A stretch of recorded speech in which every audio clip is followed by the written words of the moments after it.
I can do Uber Eats back in France, work away in Iceland, ski resort in the Alps. I'm in my 20s, I can do whatever I want. I have no idea what I want to do. What if I fail? Well, but what if you don't? I always heard that the purpose of a gap year is to get answers, to understand which subject you want to study, which career path you will pursue. But sometimes, understanding what you don't want to do is even more important. Sometimes, life sends you on another direction. So, after finishing university, I took a gap year to travel the world. And the funny thing is, not many years ago, no one would bet on me to be the one doing something like this. I was that A+ student who aspired to be an amazing scientific researcher and a university teacher. All I cared about was studying, and I had everything in my power to have a successful career. But my heart started pulling my hand to write a different story, and by taking this gap year, I allowed it to do so. A successful career no longer mattered, but rather a successful life did. I've always been very passionate about life in general, and I've had a lot of different passions that filled me with happiness throughout the years. But I can't recall a single one that brought me the drive that traveling does. I know I might be wrong, but I truly feel like I found my purpose. Being outside of my comfort zone feeds me. I just love pretty much everything that traveling on a budget requires, and I adore everything it brings me back. I mean, how could I ever sit indoors listening to someone talk when I experience the world like this? How could I spend 8 hours working for someone else when I once had this level of freedom? I think I'm not able to. I think I don't want to be. So for me, this other direction was very clear, and it was to continue doing what I loved so much during this gap year, traveling and volunteering. But not any kind of traveling.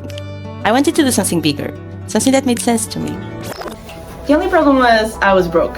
All my savings had been spent on this 1 year of traveling, and I knew I needed to work for a while before getting back on the road. My big trip would start in March. I had 5 months to get the money to finance it. At first, I wanted to do food delivery by bike in a high-paid country, but I wasn't very lucky with that. Then I looked into farming jobs and applied to a lot of paid workaways.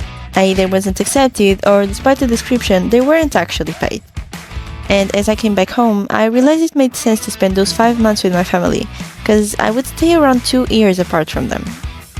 While I was looking for a job, I tried selling coffee machines and capsules, helping my father's business both physically and online, and even tried getting paid to do translations and transcriptions.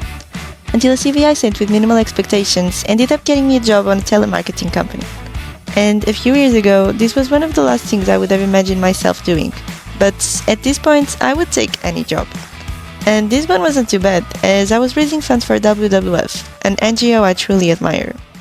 But those 5 months weren't just about making money. Perhaps even more important was to develop the right skills to be able to have an online income source while traveling. So my free time was spent doing mainly 3 things. First of all, learning about and editing YouTube videos. And this was also one of my biggest passions and what kept my mind sane during these 5 months. Pá, mas por que essa porcaria está sempre a bloquear? Porque já me estou a passar, oh mano! Yeah, okay, there were also a lot of struggles, but for someone that started with 0 editing skills, I feel like I already learned a lot. I also spent countless hours studying YouTube and Instagram algorithms to develop a well-thought social media strategy to share my trip with you guys. And to have a plan B, I started taking an online calisthenics course to be able to coach online in case I ran out of money during my trip. Oh, and if all of that wasn't enough, I also decided to start learning Russian, because, it might be helpful. Okay, so... Мне не нравится танцевать. Мне не нравится танцевать. All of these was very good to keep myself entertained, because whenever I wasn't training, working, or doing any of these tasks, my mind would just start daydreaming about this trip, and I would just get very sad that I still had to wait a long time before I would even start. I just want to start this trip right away. Like right now, 5 months seems like an eternity. Honestly, these 2 months felt like 5 already. I don't know how I'm going to get through the next 3. 2 months to go! Guys, I just got my vaccines. Like, it's starting to get real. So this is the backpack for this trip. I just bought it on second hand. So, what is this big trip about? I am hitchhiking from Portugal to Australia. And I know it can sound a bit crazy at first, but I've been thinking about this trip for the last 7 to 8 months, and I think I've never been so excited for anything in my life. Like, I honestly can't wait to start, and of course I want to take you with me on this trip. That's why I've been learning so much about how social media works. And I just have so many things to tell you, that the next 3 to 4 videos are going to be about everything that I've been planning for the last 5 months. First one is going to be about the plan of the trip, so general route, money, time, all the tea. Then I'm going to do another one explaining my social media plan, in case someone is interested on how I plan to share this trip and how I plan to monetize it. Then I want to do a what's in my backpack kind of video to show you everything that I'm taking with me on this journey. And if by the end of all of these videos you still have patience to listen to me and you have some questions about this trip, maybe we could do a little Q&A, but like, I will think about that later. For now, thank you so much for watching, and I will see you in 2 weeks. Bye!